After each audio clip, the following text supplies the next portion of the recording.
তোমরা সকলে কেমন আছো? আর আমি আছি খুব খুব খুব ভালো। তোমাদের সকলকে স্বাগত জানাই আমার আরও একটি নতুন সুন্দর ব্লগে। এটা হচ্ছে আমাদের বাড়ির পূজার দিনের ব্লগ। তোমরা তো আগে দেখেছো যে আমরা বাড়িতে মায়ের আগমন কী করে করেছি। তো ঠিক তার পরের দিন অর্থাৎ এটা ছিল একদম 7ই সেপ্টেম্বর, সেদিনকার পুজো। আমাদের বাড়িতে বিপত্তারিণী পুজো হবে, সেটা তোমরা প্রত্যেকেই জানো।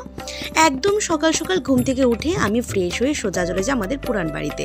মানে পূজাটা যেহেতু পুরান বাড়িতেই হচ্ছে, সেখানে আমাদের নতুন বাড়ি পুরান বাড়ি একদমই কাছাকাছি।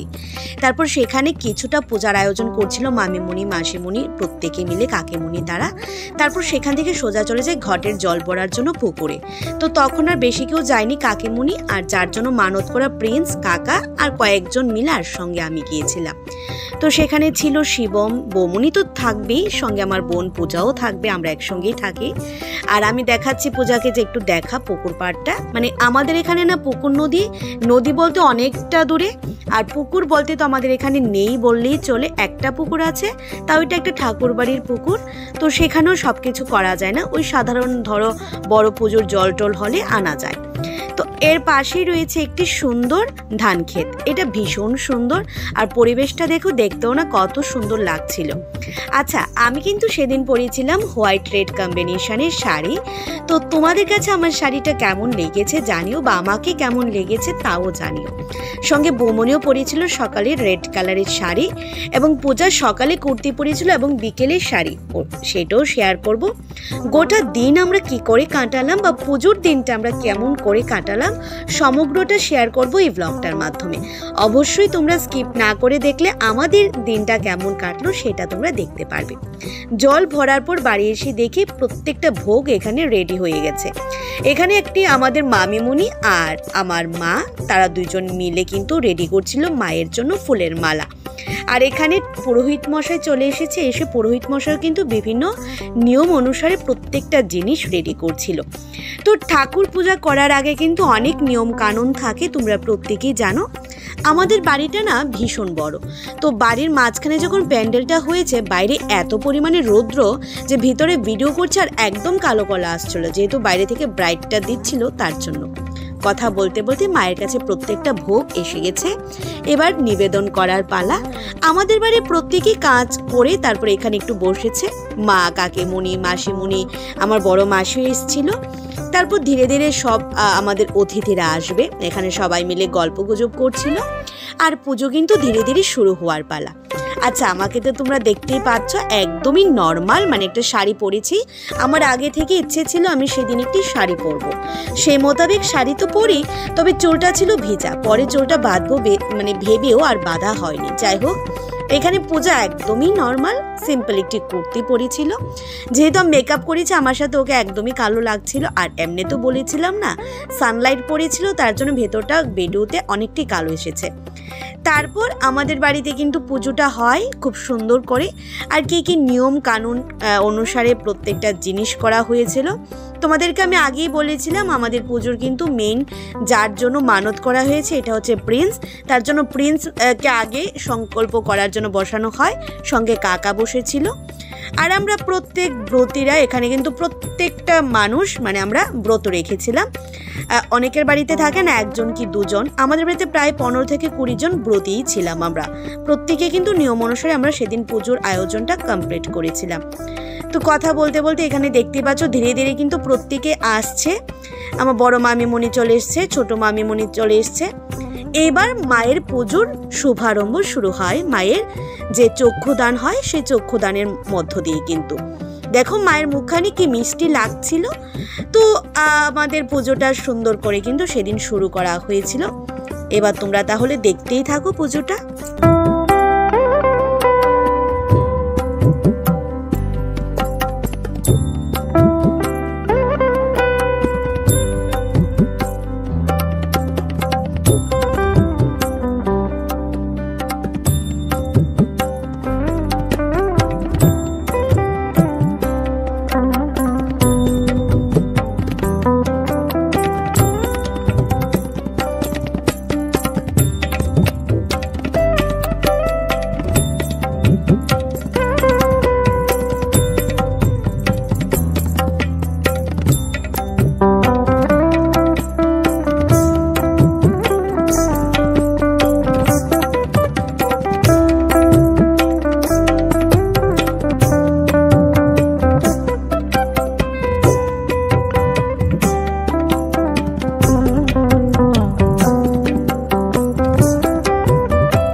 এখানে তো পুজো হচ্ছে আর আমি দেখো হাত দিয়ে দেখাচ্ছি এই যে ইয়েলো কালারের জানালাটা, এটা হচ্ছে আমার ঘর ছিল আগে ছোটবেলায়।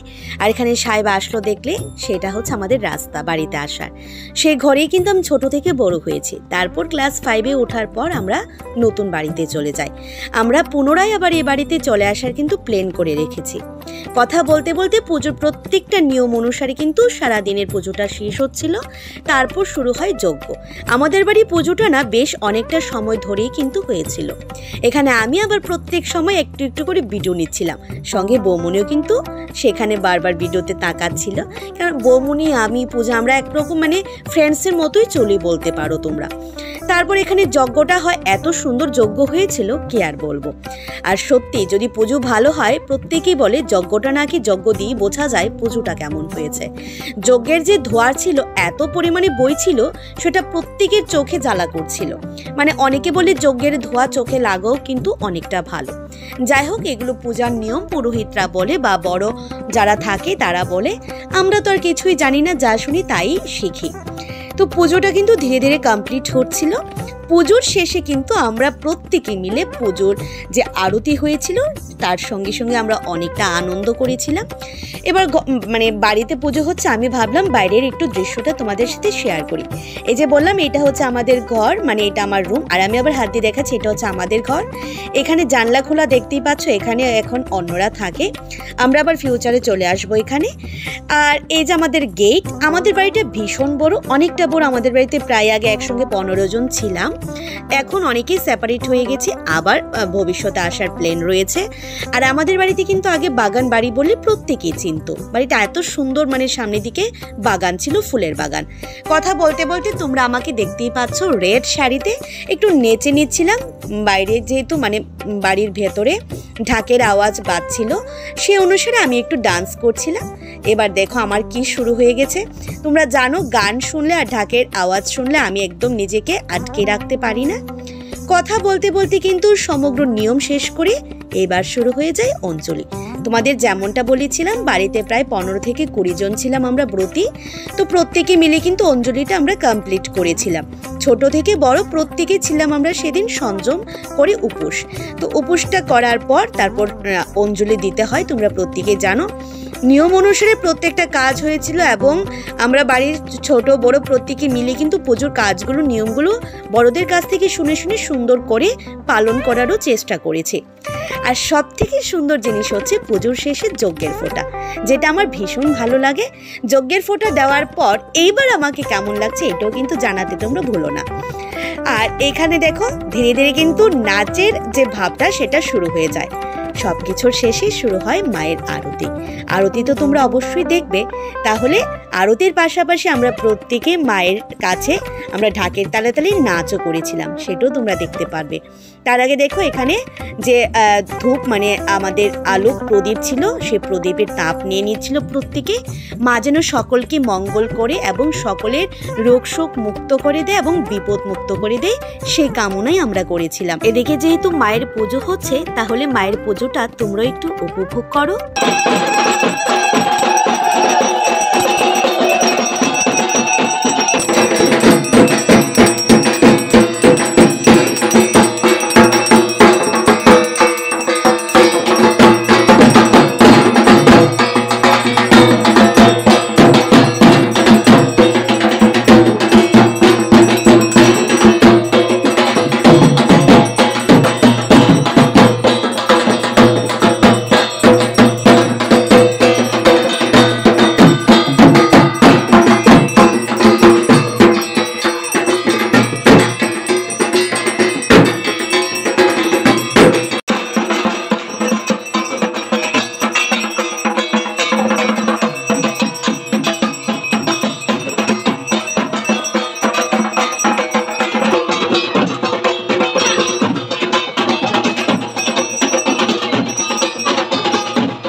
সকাল থেকে কেমন করে আমরা পুজোর দিনটা কাটালাম, কেমন করে মজা করলাম, সম্পূর্ণ দিনের ব্লগ কিন্তু ভিডিও একটু একটু করে শেয়ার করার চেষ্টা করেছি। সঙ্গে আমরা প্রত্যেকে মিলে ভীষণ মজা করেছি পুজোর দিনটা, যেমন কথা ছিল সেই রকমভাবেই তো সেটাও শেয়ার করার চেষ্টা করেছি। আমরা প্রত্যেকে মা, মাসিমণি, মামিমণি, কাকিমণি এবং যতজন ব্রতে ছিল প্রত্যেকে দিদুন সকলে মিলে কিন্তু আমরা নাচ করেছি ঢাকের তালে তালে, তোমরা দেখতেই পেলে। তো সেটা আমি ভীষণ পছন্দ করি। মায়ের পুজো বলে কথা, মা যদি চায় না প্রত্যেককে ভালো রাখবে এবং আমরা প্রত্যেকেই কামনা করি মা যেন সকলের বিপদ মুক্ত করে দেয়, সকলকে সুস্থ রাখে, ভালো রাখে এবং প্রতি বছর এভাবেই যেন আমাদের বাড়িতে বাড়ি আলো করে প্রতি বছর আসে। এখানে প্রত্যেকেই ছিল ভীষণ খুশি। ধীরে ধীরে পুজো শেষ হচ্ছিল। এখানে ঢাকি কাকা মানে এসে বলছিল আমি ঢাকি, আমাকেও একটু দেখাও। তো এটা না ভীষণ ভালো লাগে, দেখো প্রত্যেকে নিয়ে তো ব্লগ করাটা, তো যখন প্রত্যেকে এসে এরকম অচিনারা এসে বলে যে আমাকেও একটু দেখাও, এটাও ভীষণ ভালো লাগে আমার কাছে। আমাদের মাকে কেমন লেগেছে সেটা অবশ্যই জানিও। কথা বলতে বলতে আমাদের পুজোর সম্পূর্ণ যে নিয়ম নীতি মেনে পুজোটা শেষ হয়। তবে বিপত্তারিণী পুজোর মূল উদ্দেশ্য হচ্ছে কিন্তু ভাসান, মানে ওই যে 13 রকমের ফল ফুল নৈবেদ্য সব কিছু সাজানো হয়, সে যে কলা পাতা থাকে সেটা তেল সিঁদুর দিয়ে কিন্তু ভাসান করতে লাগে। তার জন্য আমরা প্রত্যেকে মিলে আবার বের হয়ে পড়ি ভাসানের জন্য।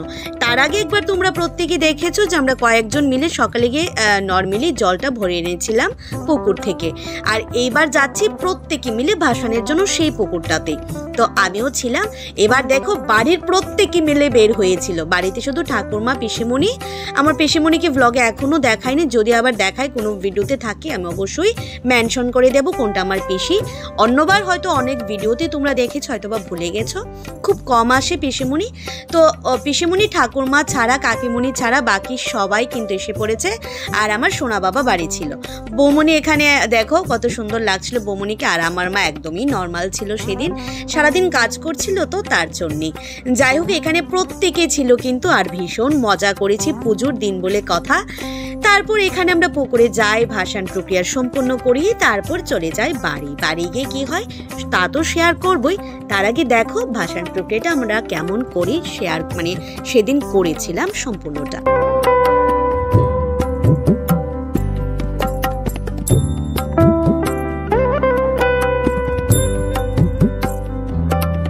অবশেষে মায়ের পুজো কমপ্লিট করে তারপর বাড়ি এসে কিন্তু আমরা নিয়ে নিই প্রসাদ। মায়ের প্রসাদ নিয়েছিলাম বৌমণি, এখানে আমি আর 2 আন্টি ছিল, তাদেরকেও তোমরা চিনো। তো প্রসাদ নেওয়ার পর সেদিন আমি ভীষণ টায়ার্ড হয়ে পড়েছিলাম, শুয়েছিলাম একটু।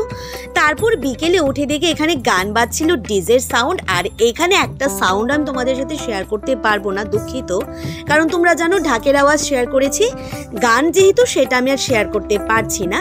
তবে আমরা ভীষণ মজা করেছিলাম সন্ধ্যার পর। তারপর বাড়ির পুজো বলে কথা, বাড়ির বড় মেয়ে আমি, যদি একটু হাত না লাগাই তাহলে দেখতে সত্যি একটু খারাপ দেখাচ্ছিল। সারাদিন কিছুই করিনি, শুধু আনন্দ আর আনন্দই করেছিলাম। সন্ধ্যার পর দেখলাম মা তারা, কাকিমণি, মাসিমণি তারা ভীষণ টায়ার্ড ছিল, তো তারা প্রত্যেকে একটু রেস্ট নিচ্ছিল। এইবার আমরা হাত লাগাই, আমরা ভাই বোনেরা, সাহেব, আমি, প্রিন্স, পূজা, আমরা প্রত্যেকে এবার প্ল্যান করি যে আমরা পুজোর বাকি যে সময়টা রয়েছে সেই সময়টাতে যতটুকু পারবো করবো। সঙ্গে থাকবে আমাদের বড়রা, মানে মামু তারা, কাকা তারা, তারা থাকবে। তবে মা, মাসিমণিরা একটু রেস্ট নিচ্ছিল। তার জন্য আমি আর সাহেব প্ল্যান করি আমরা প্রসাদটা দেব। সন্ধ্যার পর আমাদের বাড়ির পুজোটা হয়েছিল দুপুরে, আর আমাদের যে অতিথি আসার কথা নিমন্ত্রিত লোকরা তারা প্রত্যেকে এসেছিল সন্ধ্যার পর। কাকিমণি প্ল্যান করেছিল পুজো করার সঙ্গে সঙ্গে দুপুর থেকে যদি প্রসাদের আয়োজন করে তাহলে মানে একটা ভিড়ভাট্টা লেগে যাবে, সঙ্গে পুজোটাও ভালো করে মানে আমরা দেখতে পারবো না, উপভোগ করতে পারবো না। তার জন্য প্রসাদের আয়োজন করেছিল সন্ধ্যার পর, যা ভীষণ হয়েছিল ভালো। সন্ধ্যার পর প্রত্যেকে এসেছিল আমাদের বাড়িতে যাদেরকে নিমন্ত্রণ করা হয়েছিল। আর এতজন এসছে যাদেরকে আমি, ডুকলি তো আমার বাড়ি আগে ছিল, এখন ইচা বাজার, তো ডুকলির প্রত্যেকজনকে আমি দেখেছিলাম, যাদেরকে আগে দেখতাম, ছোট থেকে বড় হয়েছি যে পাড়াতে, তাদের সবার সঙ্গে দেখা হচ্ছিল, কথা হচ্ছিল, গল্প হয়েছে, ভীষণ মজা লেগেছে। আর প্রত্যেককে নিজের হাতে প্রসাদ খাইয়েছি, তাও আরও বেশি ভালো লেগেছিল। তো আমি আর ড্রেসটা চেঞ্জ করিনি, আমি আর ফ্রেশ হইনি, যেহেতু আমি প্ল্যান করেছিলাম সেই দিনটা গোটা দিন শাড়ি পরেই থাকবো। তবে রাত রাতে আরও একটি শাড়ি পরার প্ল্যান ছিল, সেটার করতে পারিনি। বললামই তো সন্ধ্যার পর মানে প্রত্যেকে চলে এসেছিল, লোকজন যাদের নিমন্ত্রিত ছিল। এবার যেহেতু আমরা প্ল্যান করেছি প্রসাদ দেবো, তো এখন যদি না থাকে কাছে হবেই না, তার জন্য মামু, আমি, সাহেব, প্রিন্স, পূজা মিলেই কাজটা কমপ্লিট করেছিলাম। সঙ্গে করেছিল অভিরাজ, অরূপ, তারও কিন্তু হেল্প করেছিল, জল এনে দেওয়া, এগুলো নর্মালি কাজ করেছিল। যাই হোক, আমাদের বাড়িটা কিন্তু এভাবেই সম্পূর্ণ হয়ে উঠেছিল পুজোর দিনটা। দেখো এখানে মূর্তি, মায়ের মূর্তি ছিল, আমরা প্রত্যেকে বসাছিলাম। ওই যে ঠাকুরমা বসে আছে ঠাকুরমার ঘরের সামনে। আর তোমাদেরকে আগেই বলেছিলাম আমাদেরকে বাগান বাড়ি বললে প্রত্যেকে চিনতো। এখনও দেখো ফুল গাছ একটা রয়েছে। আমাদের বাড়ির মাঝখানে অনেকগুলো ফুল গাছ ছিল, সারা বাড়িতে ফুল গাছ, এবং বাড়ির সামনে বাগান বাড়ি বললেই প্রত্যেকে চিনতো। এখন প্রত্যেকটা ফুল গাছ কাটা পড়ে গেছে, এখন আর বাড়িতে ফুল গাছ তেমন নেই। আমাদের বাড়ির চারদিকে মানে দুপাশে ঘর, মাঝখানে সামনে হচ্ছে আমাদের ঘর। এক পাশে দুই কাকার ঘর, এক পাশে একদম বড় করে রয়েছে আমার ঠাকুরমার ঘর, আর সামনে রয়েছে আমাদের ঘর। তো সম্পূর্ণ বাড়িটা আমাদের ভীষণ বড়। সেটা যদি তোমরা দেখতে চাও একদিন আমরা হোম ট্যুর দিয়ে দেব। তো এটা হচ্ছে আমি, সাহেব মিলে, তোমরা দেখতেই পাচ্ছ এখানে প্রসাদ দিচ্ছিলাম। বিকেল থেকে রাত্র পর্যন্ত প্রত্যেকে নিজের হাতে প্রসাদ খাইয়েছি। এইটা হয়তো বা মায়ের আশীর্বাদ না থাকলে সম্ভবই হতো না। প্রতি বছর মা যেন এভাবে বাড়িটা আলোকিত করে আমাদের বাড়িতে আসে, এবং মা যেন খুব ভালো থাকে এবং প্রত্যেককে খুব ভালো রাখে। আজকের মতো ব্লগটি এই পর্যন্তই। তোমাদের কাছে কেমন লেগেছে জানিও। যদি ভালো লেগে থাকে তাহলে লাইক, কমেন্ট, শেয়ার করতে ভুলো না। আর পরবর্তী ব্লগ কিন্তু আসছে খুব শীঘ্রই। যদি ভালো লেগে থাকে কমেন্টসে জানিও তোমরা নেক্সট কি এরকম ধরনের ব্লগ দেখতে চাও। আজকের মতো এইটুকুই, টাটা, বাই বাই।